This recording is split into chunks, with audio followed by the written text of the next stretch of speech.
What's up with the world? It's your boy Sleepy J. You're tuning into the Know It All Sports Podcast. I'm your co-host Sleepy J, and this is my co-host Coach Rudy. Yeah, you've heard the name. You've seen me out there. You've heard me out there, and now it's ready to get out here and rag on some people.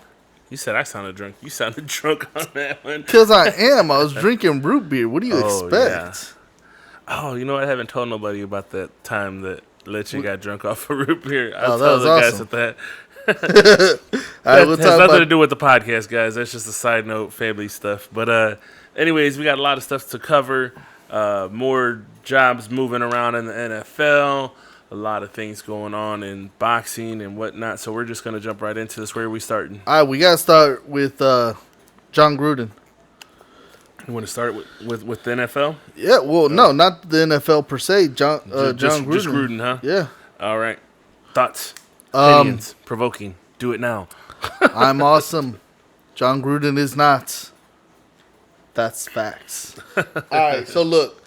When this whole mess came out, and those of you that don't know, John Gruden, in the midst of an investigation on the Washington football team and their organization doing shady stuff, essentially, doing covers-ups of racist acts and sexual misconduct, stuff like that. Right.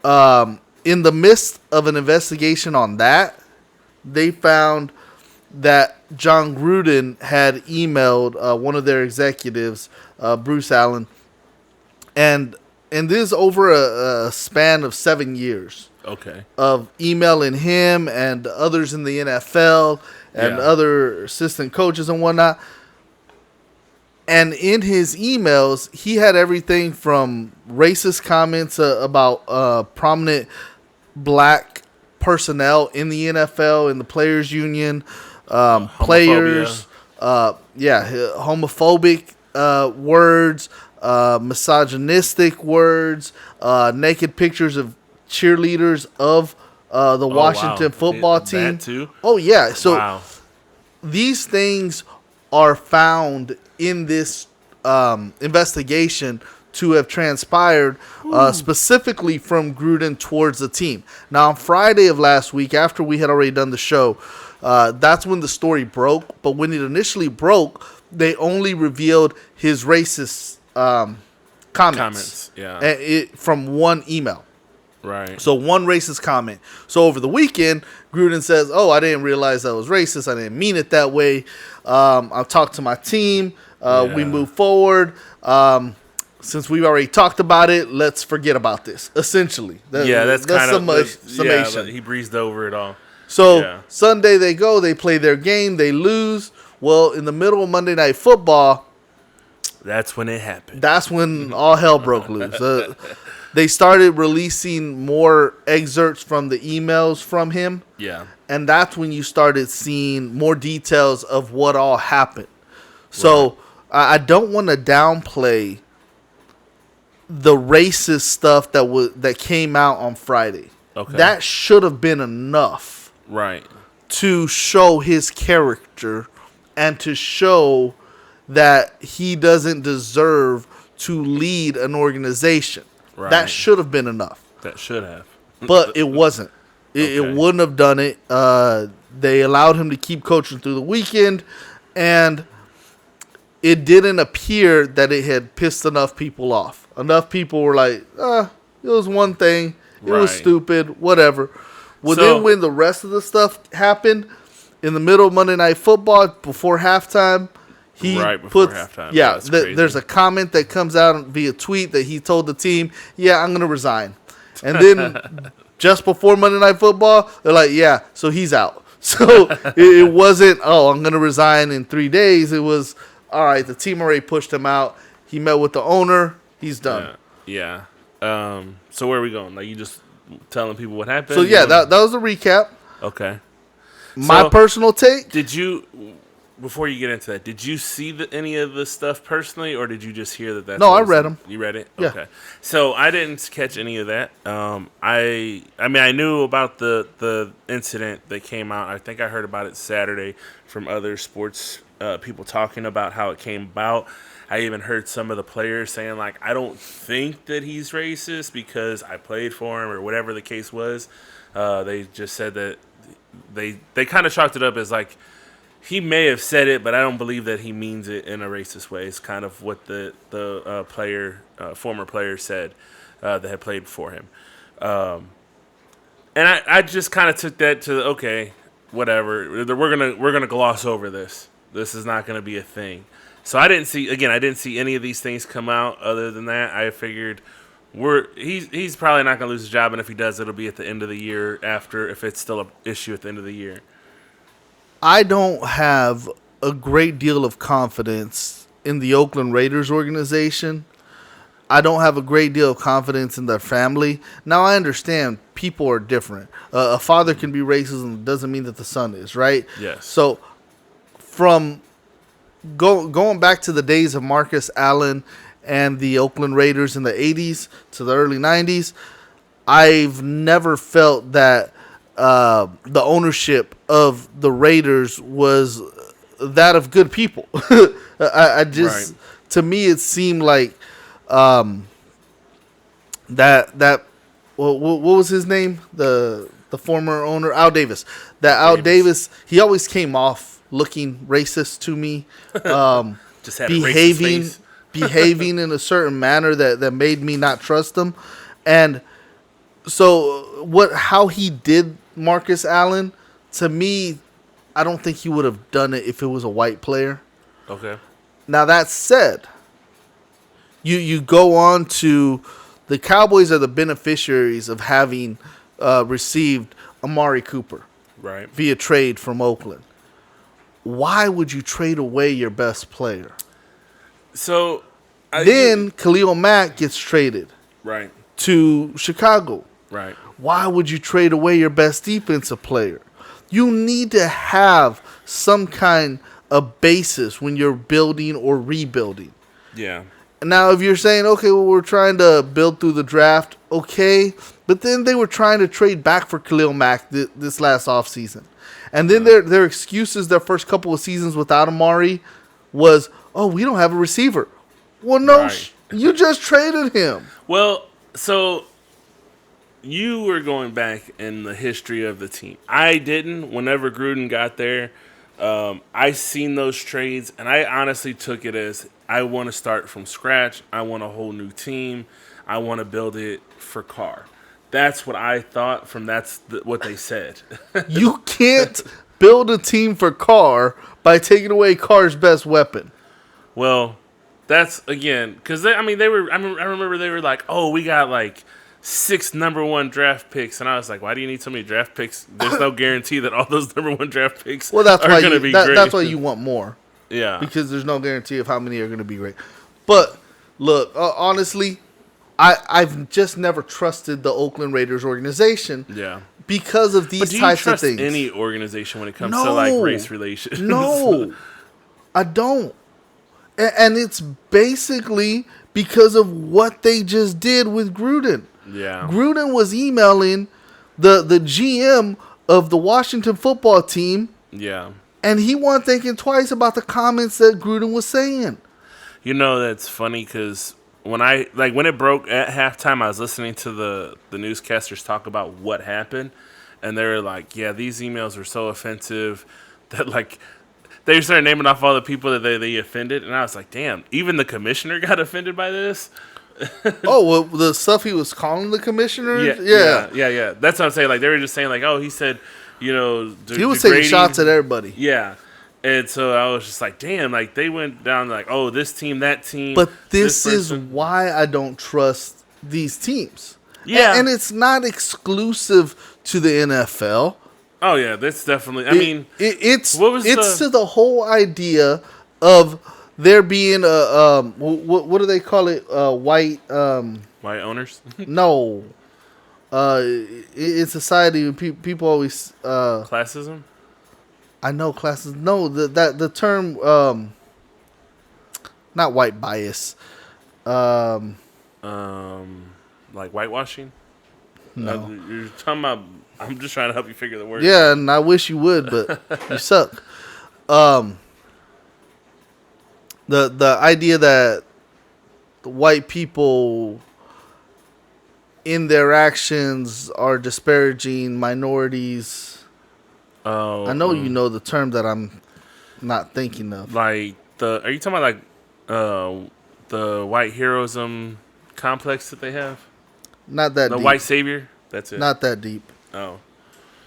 You talk and I'll look up the word that I'm trying to remember All because right. it's pissing me off. Well, as far as for like Gruden's thing, like I think it was completely warranted. As I said, because of his history of team owners and coaches having that type of mindset of Systematic racism. systematic racism. Okay, so the basic idea that systematic racism exists Yes. falls under the scope that white people in charge are doing things to prevent other people from advancing, right? Yeah. Simplified, right? Yeah. So with that idea, they can get away with anything.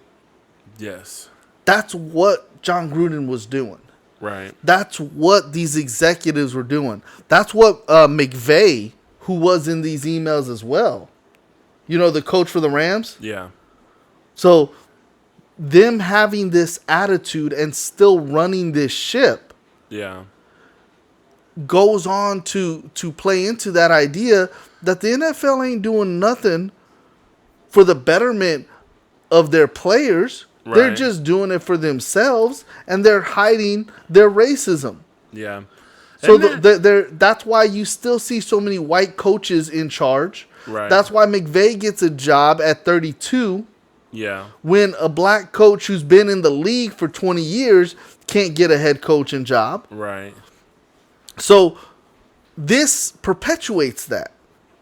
Yeah. Gruden is the prime example of this stuff going on. Right. So, no, I don't trust the Raiders. I don't trust most of these teams. Right. It's because of this. Now, I'm not saying that there aren't some people working on these changes. Yeah. Now, some of these people working or quote-unquote allowing some of these changes to take place are probably not doing it for altruistic reasons. It's probably, hey, you know what? Society says we need to do this, so let's get a woman out here refereeing. Let's do this. Let's do Right. that. And to me, that's better than not doing it. You know, I find it interesting that people get offended by progress. Like the idea that, oh, we don't want a woman coach or a woman player. Like, if they can handle the job, I don't see the issue with it personally. Now, I will say in my recent discoveries of having conversations with people that I have said, like, so just to give a little backstory on the idea, I'm familiar with the idea of racism. I've seen racism. I've heard racism in my lifetime. But one thing I never thought about because I never seen it to that extent was the idea of people simply do not want you existing because you exist. Like, I've never seen an actual hatred to cause harm towards people just for being their race. And I've been listening to something. You were with me in a car when a cop literally told me that he pulled us over because we're Mexican listening to rap music in this neighborhood. Yes. You were But literally there. I did not feel is when a police officer, the people that are supposed to protect and serve, are literally telling you, look, you don't belong in this white neighborhood. Yeah, that I didn't feel threatened. Well, that's because you and I say F those people and have the idea that, look, if you try to kill me, I'm just going to kill you before you hurt me. This is true, but that's my point. Like, I've never... So, I recently heard, like, about sundown towns. I was like, yo, I moved to Texas, and there's sundown towns in Texas? Like, it's a big... being in Dallas, I was like, I guess I grew up in these cities where I don't see the idea of... Like, they're I think you're just confused, Jay. And I say that based on... You were also literally with me when we got pulled over in Dallas and they had 6 guns pointed at our car. We had to stop at the Whataburger, That's claiming that I ran over a road flare that we both know I didn't run over. They had guns out? I don't think I noticed they had guns out. Yes, they had the guns out. I remember they were pissed, but I don't remember. I remember I was pissed telling you, look, I know you can't drive, but the house ain't that far. I don't want my car towed. Yeah, I remember that. I only drove like a block or two. No, you didn't have to. They didn't take us. I drove. I thought that Man, see, you old. No, we were going to, but we didn't have to. All right. Anyways, yeah. You forget a lot of stuff that happened. You know what? I thought about that too. I think I've blocked out a lot of stuff because I don't remember. There's things that I should remember. I have no recollection of. Yeah, see, for me, these things, they don't leave me. Yeah. They never left me. There's a reason why when you lived in St. Louis, you said that if I get pulled over one more time, I'm just going to go for the gun because I'm tired of this bullshit. Yeah.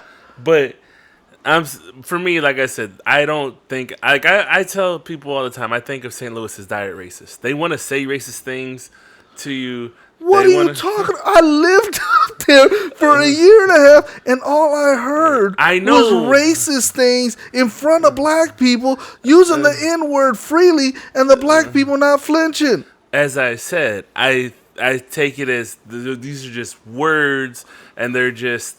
But I don't think of them actually trying to cause harm to those. Dude. I'm serious. I never thought of it.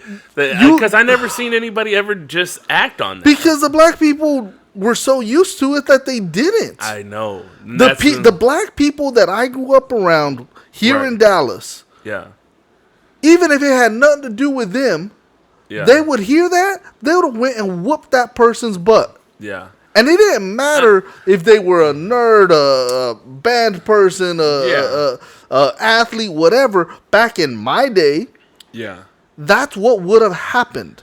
And again, I had this conversation where I was told, like, you just live in a weird bubble that you just never. And I was like, well, I think because in my eyes, I don't look at people with disdain just because someone exists. Like, there might be people I don't trust. But just because you don't see that, so I don't think shouldn't mean that you shouldn't pick up on it when it's happening literally to you or literally to the people around you. I think I'm more aware That's of it what now. baffles me right now. How you didn't pick up that stuff was happening to the people that were literally around you. It's the same as they were used to it. I was used to it. Jesus. Yeah, I guess so. Like real talk. Yeah, that was literally that was one of those things. Like it took me as I get older and realizing, oh, that's fucked up. Oh, that's fucked up. Like I think about things my dad used to say to me, and I was like, yo, that's hella racist. Like that's a hella fucked up thing for them to say. And I'm not laughing because it's funny. I'm laughing because it's awkward in the fact that I didn't catch it whenever it was said. But again, that was common. One of the big reasons why I didn't want to stay in St. Louis. Yeah. Like, I remember you used to complain about it. It was irking the hell out of me how blatantly racist people were and how nobody was fighting for themselves. So it's funny because now, and maybe it's just because I'm older and I don't have a problem saying stuff, but like, I was telling you about your nephew, and whenever he said something was gay, and I was like, no, I'm pretty sure the same sex on sex is what causes it to be gay. I'm taking a jab at it, somebody saying something to correct it, instead of just saying, like, you shouldn't say that, pointing out, like, it can't be what you're saying it is. I was like, but, yeah, I probably would, like, well, your nephew, I would have said it, but to someone older than me, I wouldn't say that. But now, I have no problems when I hear somebody say something to make them feel stupid by saying, like, no, I'm pretty sure that you saying this or you doing that. So I do it now, but again, as I was younger, because I was so conditioned to it, everyone was around me that was saying racist things. I just didn't think of it. My wife being black and finding out, like, oh shit, I didn't know. And again, from my perspective, I didn't know. This was so normalized. I didn't think anything outside of it. I grew up in that same bubble of what it was. So now, when I am actually uncomfortable whenever I'm like, oh, that's awkward. Like, this is this is an awkward situation. But one thing that's funny though, from the family, everybody is respectful around me and my wife. Prior to that, when someone brought someone black around the family, they got dirty looks. There's things that were said. They never batted an eye. Even some of my guy friends. But you know what they don't do when my wife is around? They don't. None of that shit goes on. Yeah. And that's also an evolution of respect that they've grown to have for you and for her, and you know what? Hopefully there's a lot more people. Well, hopefully they're learning from life. But I will say also, I for a long time thought like anyone my age wasn't racist. It wasn't until Trump got into office and I was like, oh shit. There's some really racist people in my. I was like, racist people are like my older brother's age. They're not like you have to be older to have grown up in conditioning. Man, you really saw things differently than me. Well, I mean, because I looked at it from a young person's point of view. When I go to school, I have all these black friends. I have all these, I just looked at it and I thought we all got along. Being that we were out of high school for 10 years and seeing how people started talking to each other, it's like, oh shit, you guys been racist this whole fucking time under, like, my mind was like, oh fuck, that's fucking crazy. Oh wow, that's nuts. No, look. Well, I mean, I told you, but the one girl that I liked in high school, she basically told me because I hung out with black people was the reason why she wouldn't date me. Yeah, I remember that. So, I mean, and even that, I just laughed at that because I was like, did she just say because I have black friends and I hang out with them that was pretty much the reason why she... And you're like, yeah, that's what I heard too. But again, I was so conditioned and used to it that it was just like, okay, just kind of went on about my day. Yeah, see, for me, that stuff was always easy to recognize. I'm not going to say that I would always say something about it back then. Yeah. And it was just because it wouldn't necessarily serve a purpose. Yeah. Too. But then again, there were many a time that I did, but it always depended on what you're saying, who you're saying it to.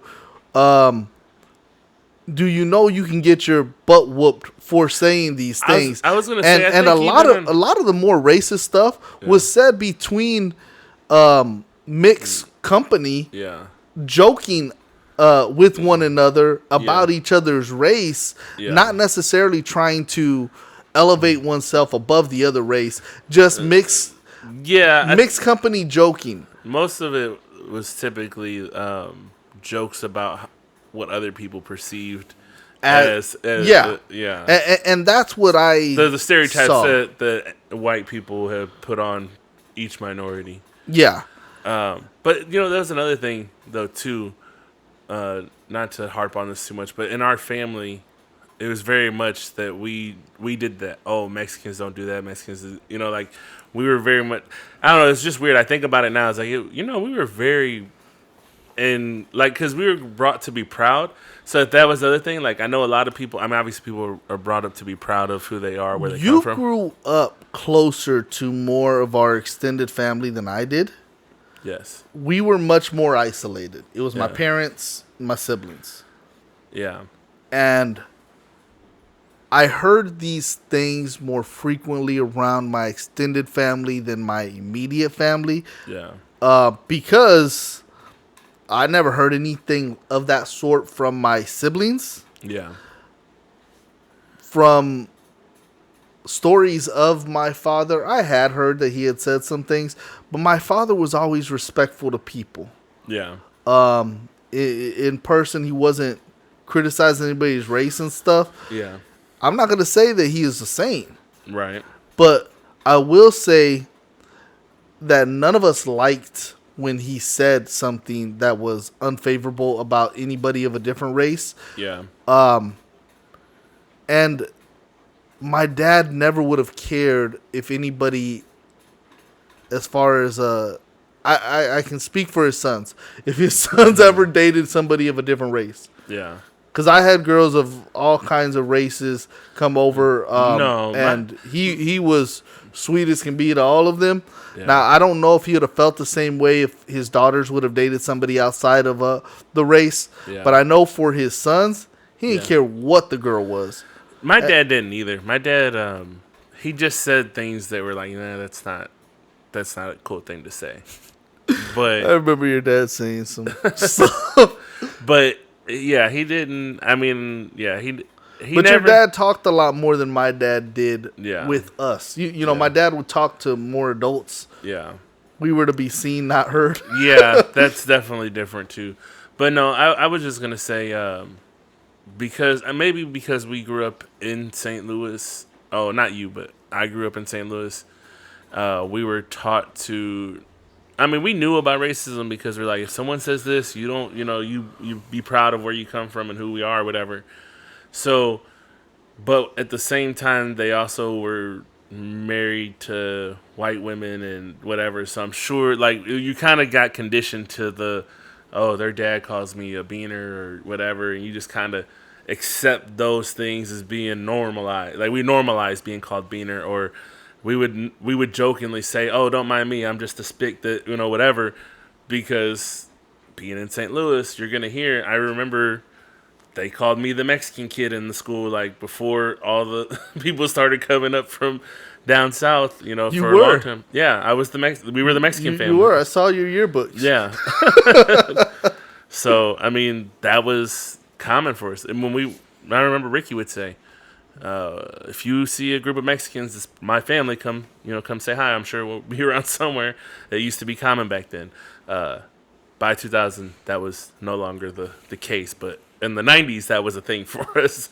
But that has nothing to do with the Gruden thing, other than racism in America. Well, I mean, but that's what it is. Look, you not recognizing it, him not recognizing, others not recognizing, doesn't mean it didn't exist. Yeah, I think that's where the flaw is. I think a lot of people want to paint a picture of, because I didn't intend it that way, or he didn't know, or they didn't see that this is okay. That's the problem. It wasn't okay. Yeah, and it's still not okay. And if you're in charge and you have that mentality, you're not going to hire a diverse group of people. So you're not giving fair practices. Right. You're going to have a shorter fuse with this black person, like Gruden apparently did with one of his punchers, than what you would with this white person. You're going to fire them and not give them their fair shake, so it has a big impact. And that's why it's such a big deal. That is 100%. The thing is, one thing me and my wife, we argue about, she harps on every little detail on things that I'm like, it's a minor detail. It doesn't matter. But the difference is, because she being a black woman, you don't get the leeway to be off just a little bit. You have to do twice the work to even be seen, because they're not going to give you the same leeway. And I know you can probably argue like, well, that's not how I see it. But it is. The angry woman that you just like, oh, they're having a bad day, happens to white women. A Karen isn't a Karen to you guys. She's just a lady with an attitude. But let it be a black woman. She's the angry black lady. It couldn't be that she had a bad day. It couldn't be that someone else pissed her off before she got to that point. She's an angry black woman. Or same thing with the black male. He's a threat. Why is he a threat? He's no different than the next guy, but you took him as a threat because you think he dresses gangster or whatever. And that's the leeway people don't get. And until you look at it from their point of view, or have been in those type of situations, you're not going to get there. For me, I mean, that's why I related to a lot of black people, because I felt like I dress the same, I act the same. Matter of fact, a black girl told me that I was going to be treated the same, and as I got older, I was like, damn, I do get treated the same. I don't know how many times I got pulled over, how many times it was those situations. Had my brother not been a cop and St. Louis being the small place that it is, probably would have been a whole lot different for me. I embraced that negative attitude that people had towards Hispanics when I lived in St. Louis. Yeah. I loved it. When I was there and I would see these white people cower and look away and look all fearful when they saw me, because I had a frown on my face. Yeah. Oh, I was laughing inside. I was like, yeah, be scared of me. Yeah. I really loved that, because in Dallas, if that happened, Yeah. somebody was going to want to fight. They were going to say, what you Yeah. what you dogging me for? Yeah. And it was a whole different narrative, and I wasn't afraid of it, but to see people afraid of me, Yeah. I loved that. So Yeah. I understand why others don't. Yeah. Because it gets tiring. It gets Yeah. tiring. Like, look, I'm just trying to live, and why you gotta Yeah. be that way?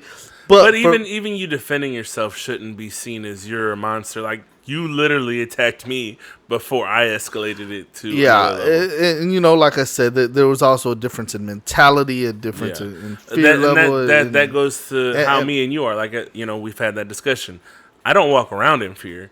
I pay attention to my surroundings. I'm fully aware when I see someone that could potentially be ready a at threat. all times for any given situation Yeah. to go off. Yeah. So we look at this Gruden situation. Like I've said in this thing, I feel he deserved to lose his position and power. Yes. I feel that it should open the idea that there's a lot more people like him in the NFL that need to be removed. Yeah. And people hate this. There's a lot of people that hate this quote-unquote cancel culture with the thought that, so anything I said 10 years ago can come back and haunt me. Here's the problem. What he said was 10 years ago, 9 years ago, 8 years ago, 7 years ago, up to 3 years ago. There's recorded proof, recorded via email, proof that he was saying these things. So that means he never changed his position. Yeah, I've said that myself, like with cancel culture, because people are like, what if they bring it up and they say something to you? Like, well, the older it is, the more I can say, well, that was me. I've 10 learned years from ago. it. Yeah, Like but that was something. If you catch me saying something today, and I'm arguing tomorrow, like, no, that was so long ago. Last week I didn't know. Like some of these senators and Congress people who I didn't know saying this BS was, things. Yeah, I didn't know that about the Holocaust, and now I do. Yeah. Shut up. Yeah. Legitimate. Well, you know what? Now, for future ones, at least in Texas, they'll be able to say that because you can't teach. Yeah, the critical race theory. Yeah. Yeah, part of the reason why I left the teaching profession. So I mean, the newer, the more recent, you can argue like, well, you just said it, but as I've said, I mean, I am a learning person. As I've told you, I'm still dumbfounded. Like, oh shit, I didn't realize that was still a thing in today's world. But I can admit to saying I didn't know or I didn't see it that way until someone pointed out. Like, it's right there in your face. How did you not see it? Like, oh, I just thought. You're like, look, honestly, I didn't recognize it. Yeah, and that's a different story. But this idea that someone can't get punished for things that they've done in the past. Yeah. Is such a weak argument. Everything we do is based on past. Look, you get hired to a job. Yes. Okay? They interview you. You answer their questions. They decide, I like you. Let me give you this position. Yes. But now you are a representation of this company. Right. In most jobs, they say, if you embarrass us, even if you're off the clock, we can let you go. 100% why most places will tell you take your uniform off once you leave here if you're going to do something stupid. If there's a uniform in place, And for other things, like a teacher, if there's not a uniform per se, but if you get caught in an embarrassing situation outside of school, guess what? They can cut you. Yeah, and I've heard in the last year, like with the pandemic, I've heard teachers with like OnlyFans or whatever. Yeah. And that's their personal time. They're doing things, but as like, or even teachers that were like in legitimate in college and porn. Like they literally did porn before they became teachers. Then they've been teaching for the last 10 years. And once they found out, then they got fired. Yeah. So all these things can happen. So for people to say, oh, cancel culture, you can't, it's everyone being so sensitive. I think that's a whole bunch of BS. People are trying to say, I don't want to get punished because I did stupid stuff. Yeah. And honestly, if you did stupid stuff, most of us from a certain generation were always told, don't do stupid stuff because it's going to come back to haunt you. Yeah. And if you aren't smart enough not to do the stupid stuff or to not get caught doing it, then that's your own fault, in my personal opinion. It's like blackface. Like all those people that went to college and did blackface, and then like now, 20 years. Well, I didn't know. How did you not know? Especially, I don't care. Okay, if you didn't know in 2000, because 20 years ago now is 2000. And I will say, when I first saw movies with that stuff, I thought it was odd, but it didn't necessarily jump to, my God, they're racist. Yeah. Because cartoons that we watched had blackface in it. Yeah. And so it didn't jump to that. So that 25 years ago would not have. But 20 years ago, I remember going to St. Louis and seeing these little kids on Halloween dress up in blackface. Yeah. And I thought, my God, these little white kids would have gotten beat up in Dallas. You were mad about that. I was so heated about that. I remember you I was like, how is your costume that you're black? Yeah. Oh, my God. And that was, Yeah. Once again, St. Louis. But you know what is funny, though, is it's not that funny. Everyone there accepted it? Well, it's one of those things that, like, I remember a few Halloweens, it was like, oh, put the poncho on and go out, and you can put the sombrero, and you can be a mariachi for Halloween. And that was us just because we were poor. Yeah. But then you go to the Halloween store and you see that they put that in, like, what the fuck? And then, like, it's how was being Mexican a costume? Yeah. Yeah. Like, yeah. And that's one of those things, like, never thought of that. Like, until 20 years later. Like, I did it as a child. Like, this is 30 years ago as a child. But I am Mexican. Yeah. I was going as a mariachi, not as a Mexican. Yeah. But that's also fucked up to think, oh, I went out as a Mexican. What?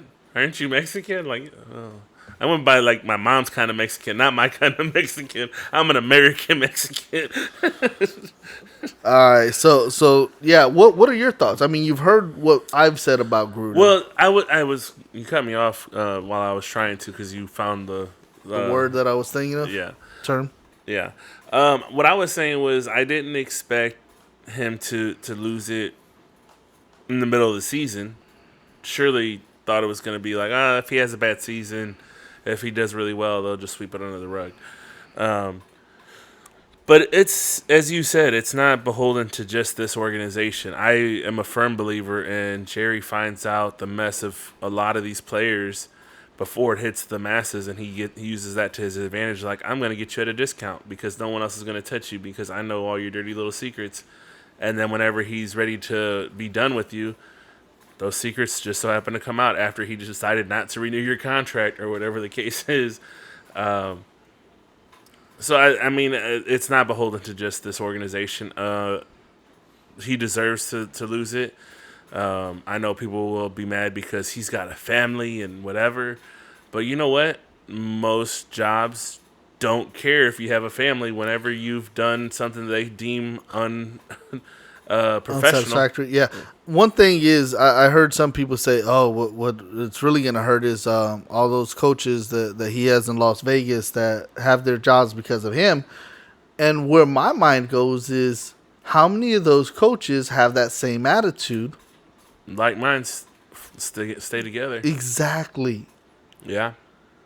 And that's where my severe dislike of these types of things comes into play. Yeah, I mean, well, there's the other thing that I've heard in the recent years, and I say recent because I think it's the last 5 years I've heard multiple rappers express, I want to buy into a team.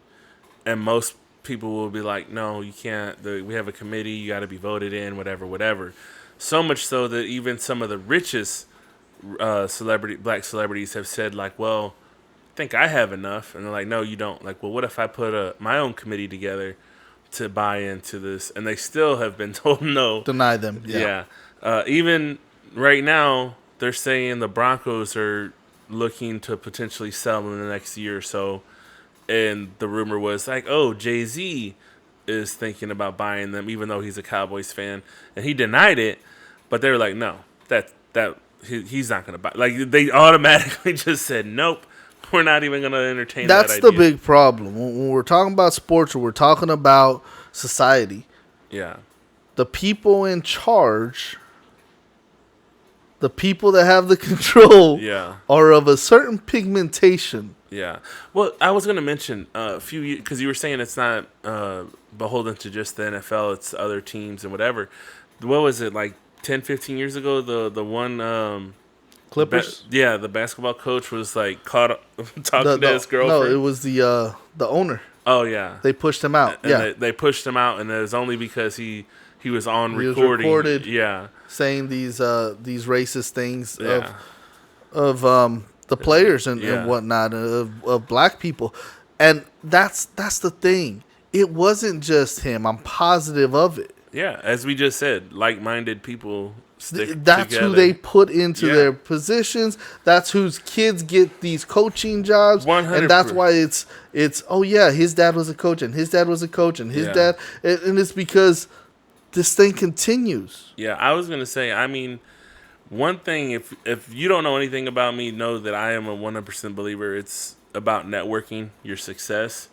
The people you know will get you a lot further than the finest educations, if you ask me. And I say that because from what I've seen, I can't get a job there. They're not going to. But if you know the right people, they will give you that job because, like, it's my wife's brother or whatever. They'll give you that high-paying job. It's who you know. It's who you know, not what you know. That idea has always held true, and it still exists today.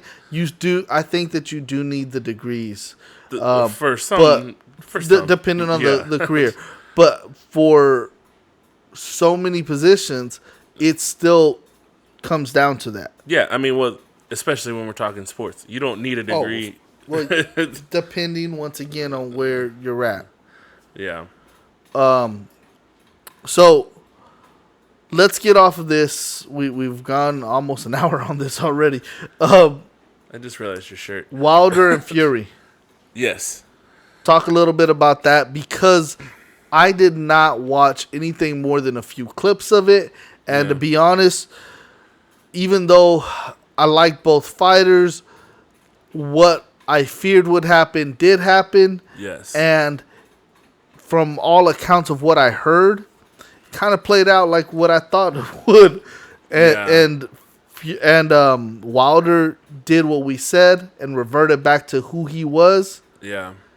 And didn't show his boxing technique that he supposedly had been working on. Yeah. So from what I've seen, he got knocked down early. Wilder did. And I was shocked. And actually, so it was interesting because I wasn't paying attention. I was like, I'll watch it all later. But your brother had posted, down goes Bama.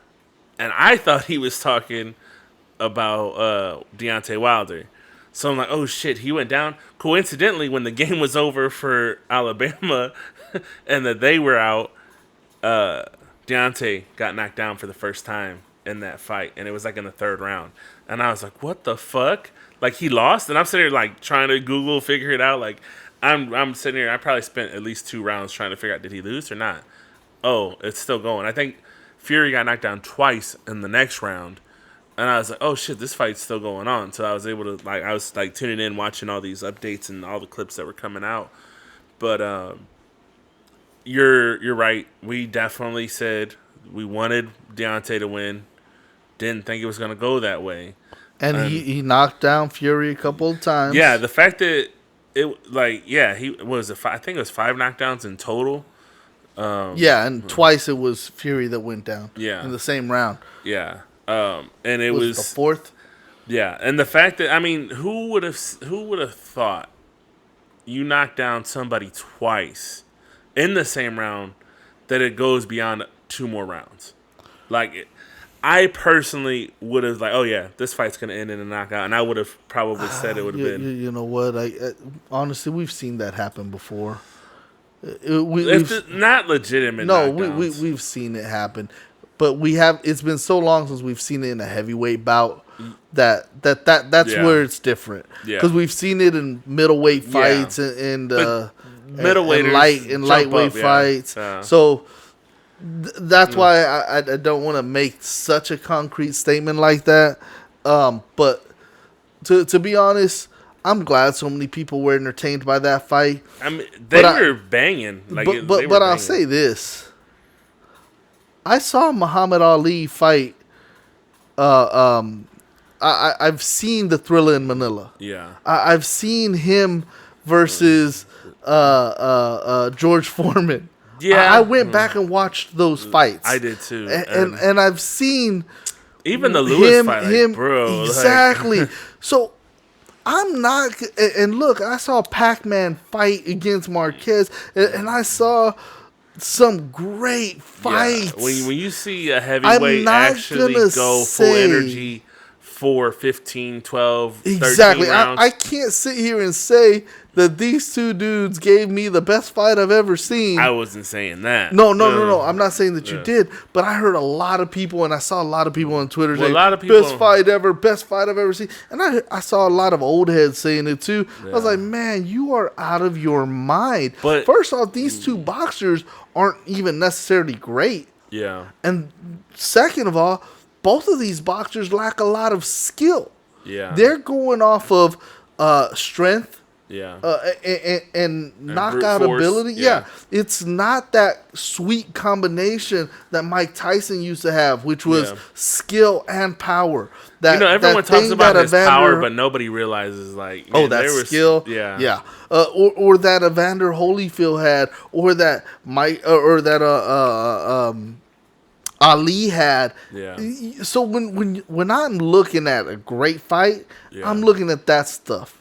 I'm looking at what Pac-Man, not as a heavyweight. Yeah. Pac-Man did, and he could do. One thing, and when he was in his prime, he was just busting away with people. One thing I'm happy for Deontay, just because I feel like that's the kind of fighter I would be, is that he actually got knocked out. Like, they didn't throw in the towel like they did the last time. Because when I heard they threw in the towel last time, I was like, I got to fire my whole team for the fact that you, like, either I come in on my own and I leave on my own. Like, you're not going to throw in this towel on me. But I understand it, too. I understand, like, it's for the fighter's best interest. But they threw in the towel the last time. This time, he got legitimately knocked out, and I was just like, damn. Like, I was really surprised at the... I was disappointed.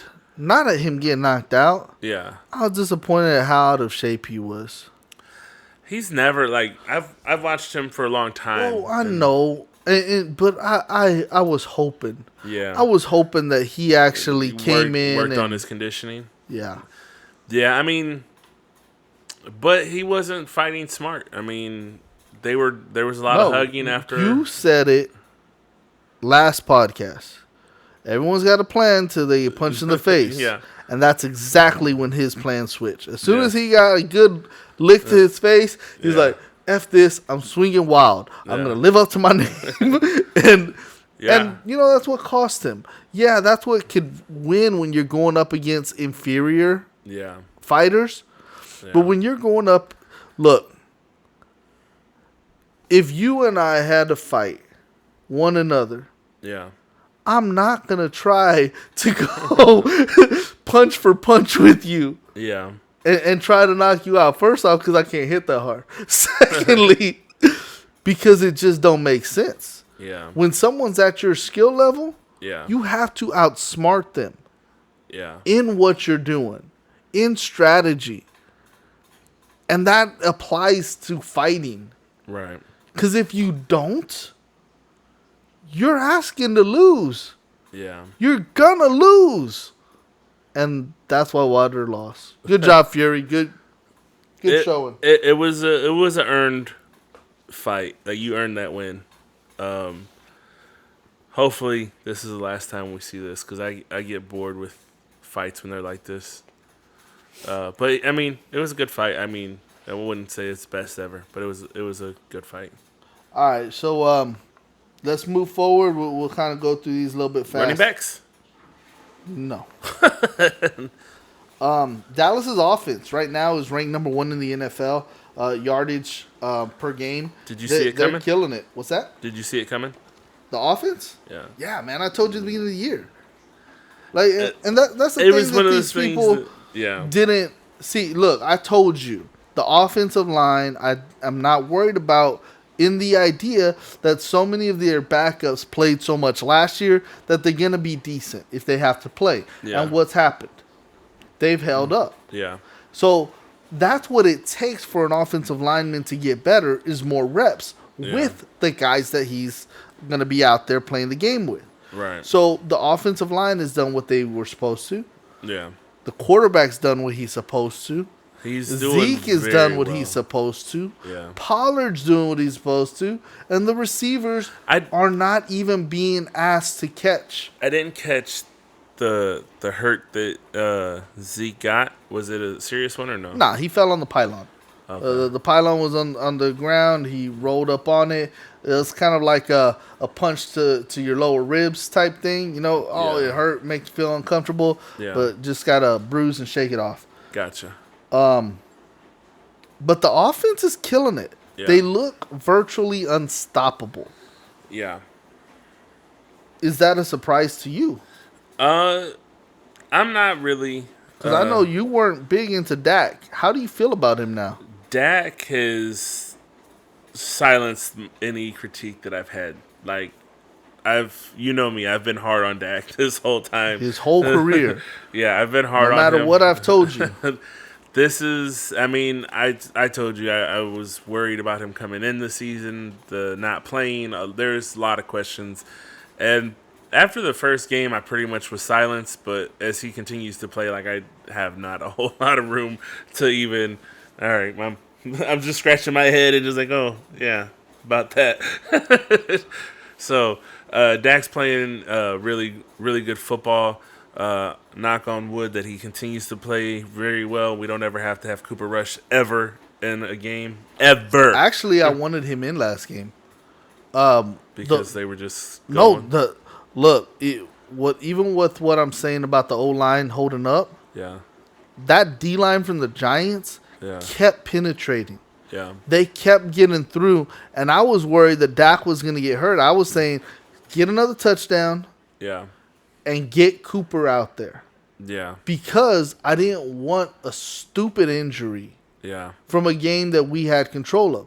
Problem was, so early in the game, Yeah. we didn't put them away. It could have easily been 21-3. Yeah. But then we had a couple knucklehead plays, and for that reason, I was like, get Pollard in, get Cooper in, and let them build up their stats and get some time out there. Yeah. But so I want to see Cooper out there in the middle of every third quarter or fourth quarter.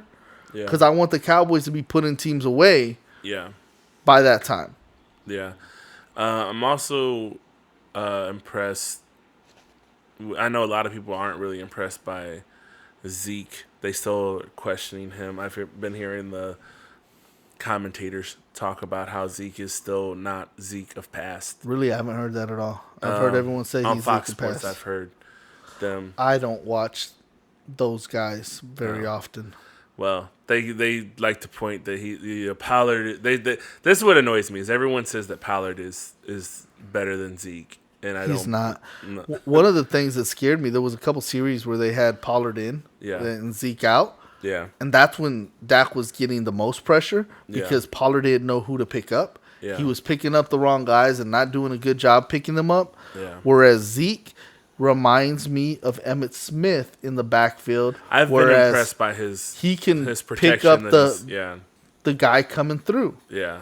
And even if he doesn't stick with them, he lets them know that he was there and buys you that half second that you need. Yeah. And look, it's no knock on Pollard. Pollard isn't built the same way. Yeah. Different physiques, different body styles. He's got skinnier legs than Zeke. He don't have that big lower half of the body that Emmitt Smith had that a Zeke has. And he's probably not as buddy with Dak either, to where he's like in the same chemistry. Yeah, of knowing where his moves are and Yeah. whatnot. But all that to say, that offense is awesome. Yeah, it's funny to me They're the because best offense in the league right now, in it's my funny opinion. to me to hear people even like I will give you we often start really well and by the end of the year something happens and knock on wood It's a we don't different have attitude this time, though. knock on wood nothing like that happens. So anyone that's been long time haters of the team, I completely understand. Oh, this is nothing new when the playoffs come on. Like I get what you guys are coming from. But at the same time, I think you're just fooling yourself if you're denying the fact that they're as good as they are. Like if you're just saying like, well, who have they played? Like at this point, we've actually played a couple really decent teams. Even the loss was against a team that we gave them a run for their money. Like there Look, was, you make the argument that if your kicker don't miss yeah. the field goal extra point, you win that ball game, right? Can we talk about kickers? No, not yet. We can get to that, but so the Cowboys right now they're rolling. They're rolling, Yeah. and they got the Patriots this week, and I think they'll handle business up there in New England. And right now, their offense has scored 170 points. The only offense not their offense, their team has scored 170 points. The only team that has scored more is Buffalo, 172 points. And I would argue that they've been doing that against inferior teams. I don't think many people would argue otherwise either. So that's on that end. But the defense, Yeah. what do you think about them? Because honestly, I think every week they've been improving, and I think what I've noticed is a lot of the yards and points that they're giving up is in the fourth quarter Yeah. when they've already got the game in hand. Yeah. So I don't necessarily see it as, oh, they're playing bad because they're giving up so many points. Right. I know right now they're in the middle of the pack. I'm not saying that they're dominating by any means, but I think that the energy that they're playing with and the I think they have a good mix of chemistry, young. I think that they're playing really well. I think they have a good mix of veterans and rookies out there that are making it known. Like when you have a veteran that can tell you and pick off things from their experience of watching or being in the game for so long, they can kind of school them along the way. But then you have the young buck with the extra energy, the want to do better and do things. So I think that this team, if we can keep the majority of them together for the next few years, it could be a problem for the league in general. Jalen Smith obviously wasn't in this game. No. And what I hated about it was that it meant that Micah Parsons played more at linebacker. Yeah. And the reason I hate that is not because look, obviously Micah Parsons is a linebacker. That's what they drafted him for. Yeah. But he's already shown that he is more impactful on the line than he is at linebacker. Right. I would have wished that they would have actually played him on the line much more than what they did. Yeah. And that was aside from the fact that we like Jalen Smith as a person and as a player, Yeah. that was what I disliked about this move. Yeah, my only real takeaway, because I heard people like, did you see how they're gelling now? Like Jalen was a problem. I don't know what games you've been watching or how you could fix your mouth to say that now that Jalen is gone, that the defense is just that much better. Because I really think it's hurt that much more. Like even though they went on. They didn't get any sacks this game. Yeah. And look, it's not like Jalen was the one getting the sacks, but if Mike is playing up front, Right. that's more pressure. Me and you have said, your applied pressure is where you apply it accordingly. So even if Jalen is there, you know he's a threat. Even if he's not making the sack, which allows you to be like, okay, Jalen's on the other side, so watch for Jalen. What happens? Now Micah's open. Or if you're starting to look at Micah, okay, Micah's on the field. Now Jalen is open to do something else. That's what me and you always talk about when you have these multiple threats of what you're like. Pick your poison. Yeah, which one? Who's the worse off? When we talk about Pollard and Elliott, you know what Elliott's going to do. I can handle Pollard getting a few extra yards, but we're not letting Elliott. That's what I'm saying when we're looking at these teams, like this team in particular, of what we're looking at. When Pollard was going up the gut, Yeah, he was getting 1 yard, 1 yard, 1 yard. right. When Zeke was going up the gut, Yeah. 8 yards, 5 yards, 8 Right. yards. Why? Because he can take the hit from those big fellas. And he can hit hard as fuck. Exactly. He blow them back, break Yeah. their arm tackles, and yes, in a skills competition, Yeah, maybe you do have Pollard right. beat him. Maybe. And maybe not, because remember, Zeke used to jump over guys. Yeah, But, it's great to have both those guys. Still miss Jalen, but best of luck to him. yeah. Diggs, what I loved about that interception, you saw the interception, right? That question you had on Facebook on Twitter about who's better. Like I wanted to respond to it, but I feel like they're hard to compare because they're opposite sides of the ball. Yeah. So on Twitter, I posed the question: which Diggs is better at their job? Yeah, Is Trayvon better as a corner, or is Stephon better as a wide receiver? yeah, And then second question to that is, if they meet in the Super Bowl, yeah, who's beating who?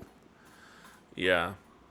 I think it's just it's a hard fucking question. And I say it's hard because one obviously gets slightly more opportunity than the other, but it might be blasphemous to say, but I think Trayvon might be the bigger threat in the championship. Yeah,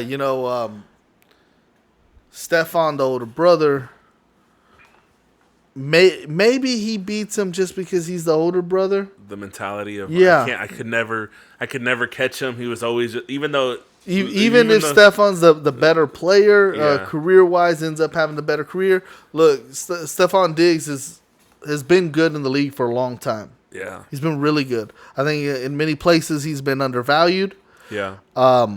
underutilized. I actually think he's getting the most value he's had. So much of why I wanted Trayvon was Yeah. because Stephon was his brother. Yeah, Like I just felt that was good Yeah. for him.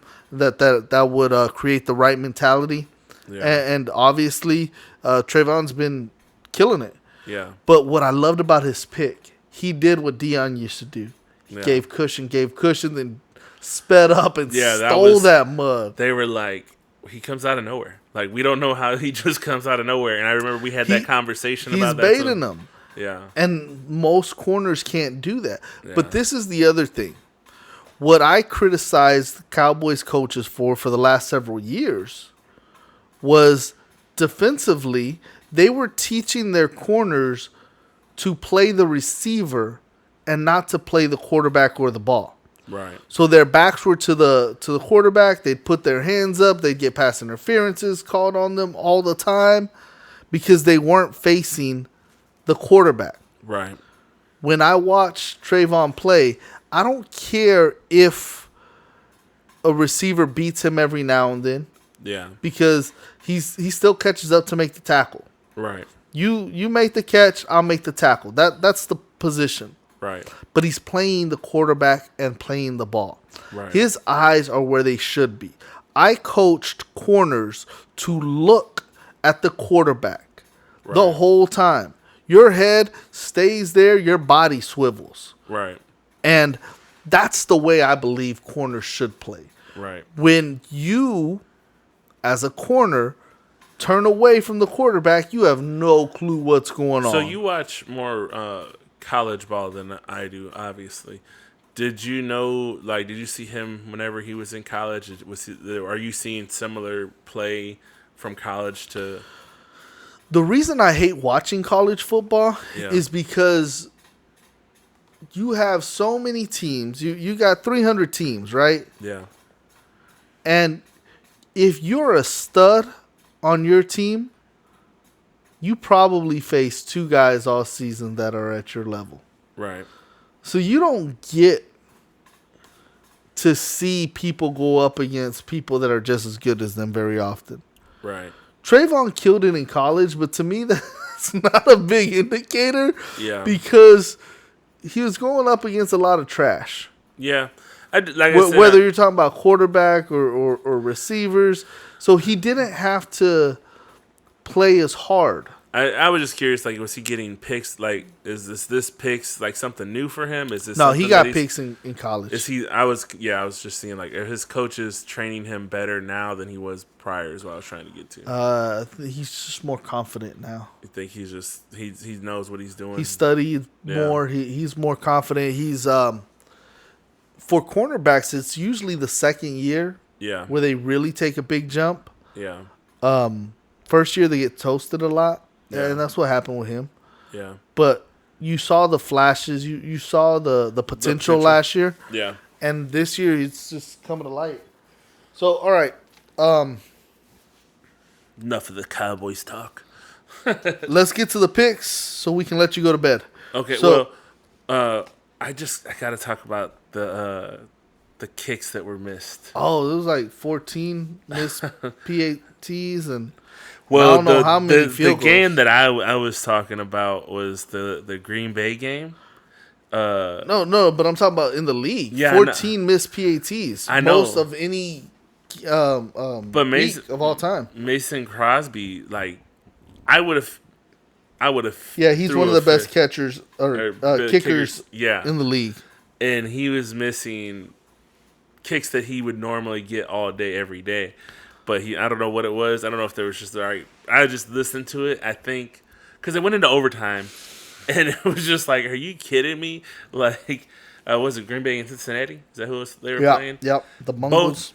Both of them were like kick and kick and kick, and they were. I think it was a total of 5 or 6 kicks in that could have ended the game, and they couldn't get these kicks, and I was like, yeah, that's crazy. Like, it's so crazy that happened. And again, Mason Crosby's long time, and even they ended it on a kick. Which, if your kicker misses 3 kicks, how many people are like, yeah, give him another shot. We're gonna let him finish the game on this one, and hopefully this time he gets it in there. Like, that's how you know, one, that they were just saying like, we fuck up, it happens, don't worry about it, do it again. It's fine. We understand. Like, I tell you what, I'd have been pissed if Greg the Leg came in and missed. Crosby has been with them for so long that you kind of. I'll put it like this: you remember Darren Woodson playing for the Cowboys, right? Yeah.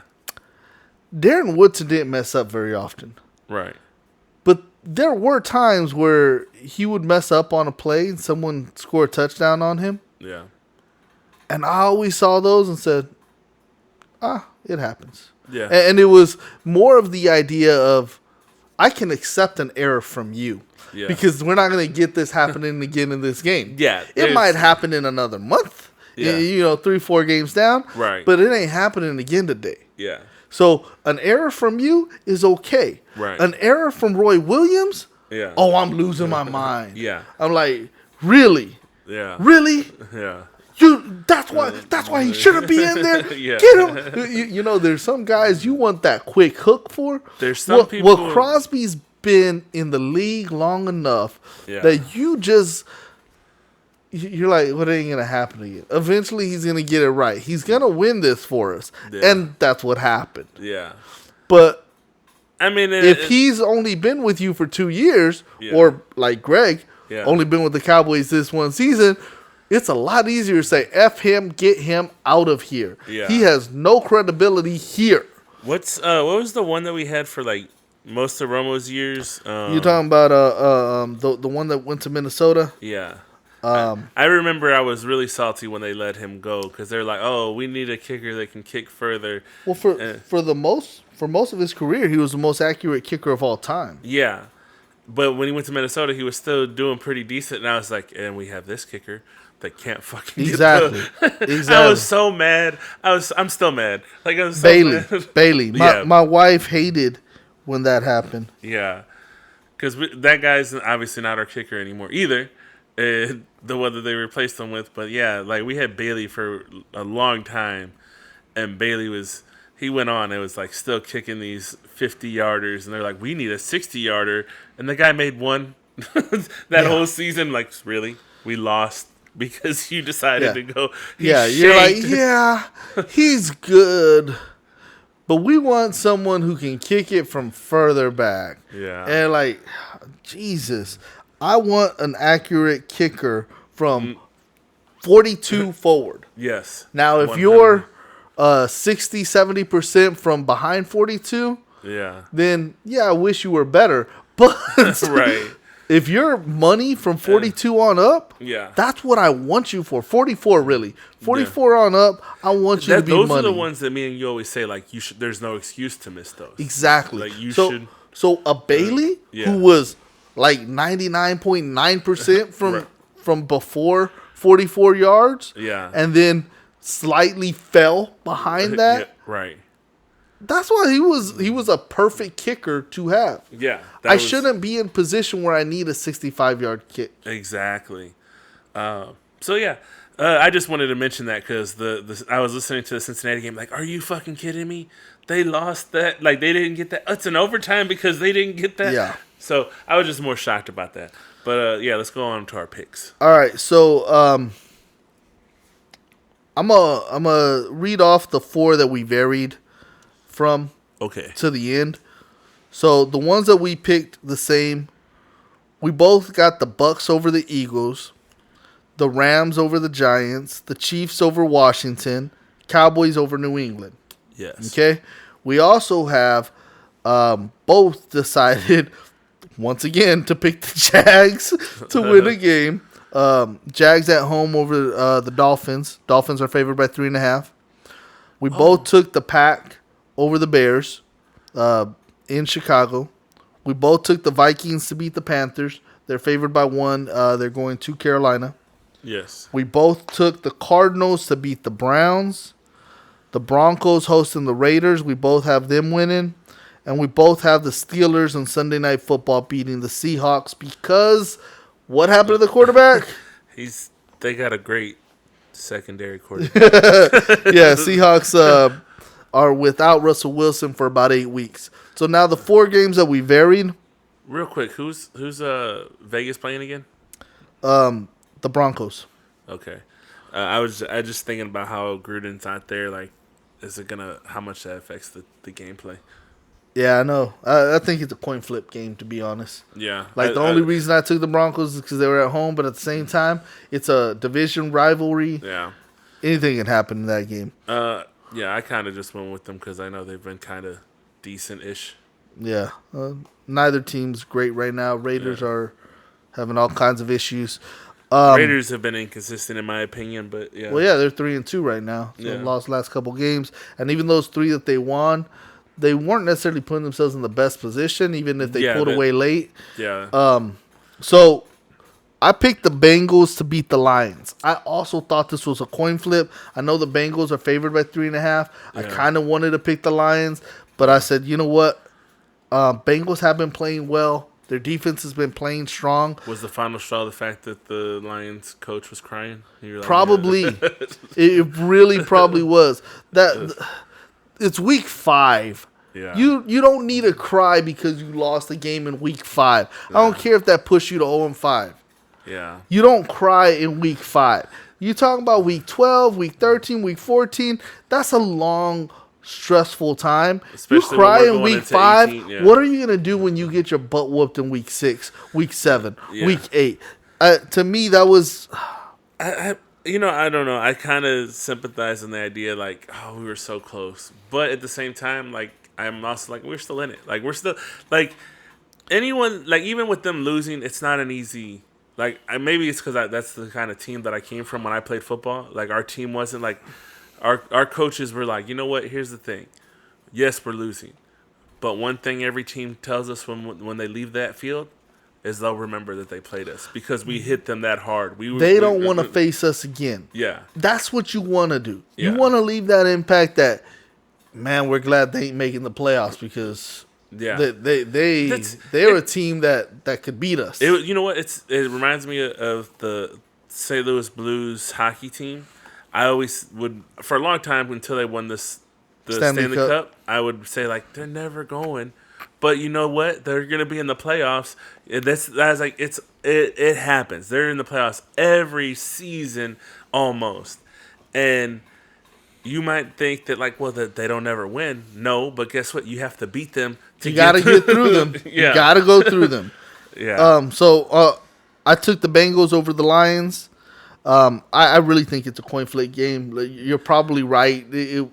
I really hated that their coach was crying. Yeah. You took the Texans. I took the Colts. Yes. I don't think the Colts are going to win by 9.5 points that they're favored by. Yeah. But honestly, I think that's a coin flip too. I think both teams are pretty sorry. I agree. Chargers and Ravens. I think it's a coin flip for the opposite reason. I think both teams are decent. Yeah. I took the Ravens because they're at home. Yeah. You took the Chargers, and I get it because I could have easily said the Chargers as well. Right. And the last game was the Monday Night Football game, the Bills and the Titans. You took the Bills, I took the Titans. Once again, because the Titans are at home, I know the Bills are playing pretty good ball, and they just beat up on Kansas City. I'm kind of thinking maybe they have a letdown game because they just whooped up on Kansas City, even though it was a fluky game with like an hour and a half rain delay. It's funny. All those games that we were different on, I think it was a coin flip. You could either go like because. I'm not making a strong argument on either of the teams. No, but I was just thinking about it because the whole reason why I went with the Bills is like, Bills are doing okay, but I also know like Tannehill kind of getting his things together. So it was the toss up. So I was like, all right. Like all the other ones, whenever we pick the same ones, it's like, that's the smart way to go. When we do whatever. I don't really care which way or the other. So right now we got a 37-25 record. Both of us. Last week you beat me. You had an 11-4 record. I had a 10-5 record on our picks. So we're 27-25. So that means neither of us lose this first quarter. So that means the hot chip. Were we gonna do the hot chip? I thought we were gonna do the Bean Boozle. Oh, was it the Bean Boozle? I thought we were gonna do both, like one at a different time. Oh. We'll wait till the next quarter because this was a tie. I know that you said ties mean that both of us have to do it, but I disagree. Well, here's the proposal to this bet. So, the way I was going to do the Bean Boozle was like, since it was 4 games that we were going to go off of, or 4 weeks we were going to go off of. You have to eat 4 beans. Okay. Did you buy them? I haven't because I was waiting to find out the results. I will check it. But as this goes on, since we tied, maybe it will be the chip challenge just to step it up. Because the Bean Boozle, like I can eat, like it's gonna be gross, but I don't want that fucking chip, dude. I think I can handle it. And I know you can't, so I really want you to handle it. Yeah, You've done it. I've beasted that once, and I did it better than my nephew. And I think if I was to prepare for it, I would handle it differently. But even with saying that, I still don't want to fucking do it again. I even proposed to my nephew for Christmas this year that we do this gummy bear challenge instead.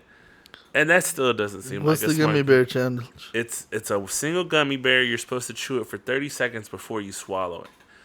And then you have like 5 minutes to find out how hot that is. Like, it's supposed to be a hot one? Yeah. Huh. It's a hot gummy bear, which is mind-blowing because... I don't fear the heat. Yeah. I tell you what, I fucking pissed fire from that chip. I'm not saying that I won't regret this. I'm just saying I don't fear it. Did you see the video? Yeah. Yeah. You know my nephew, like, passed out for like 24 hours after that. Yeah, and I'll say both of you are weak. Yeah. And one way to find out, cousin, you can take that chip. Only if you beat me. But all right, folks, I appreciate your time. We're glad you tuned in. I was thinking we were gonna actually make it less than the last podcast because we were kind of right on, but this little bit ran a little bit 4 more minutes over. Anyways, with that being said, guys, Johnny loves stalkers. So where do you want them to stalk you at? follow me on all platforms at SleepyJ, SLEEP_E_J. That's on TikTok, Instagram, and Twitter. And if you want to curse me out, I'm at Rudy V 1982. That's on Twitter. Yes. Anywhere else that you see that, it's probably not me. Yes. They're just trying to be like me. We have been using the Know It All Sports podcast, so if you see that or if you want to use that hashtag and the chance that we'll see it, please do on Twitter. We are trying to get that to be the thing, so if you guys are following us and see sports and see something, if you want to point something out for us to check out or whatever, do it there. If you want to just help us be seen and heard more, please tell your friends and family about the podcast. Share it when we share it. Lie to them. Tell them it's something that they'll actually like. Yes. Rate us, review us. And until next time, take it easy. Peace.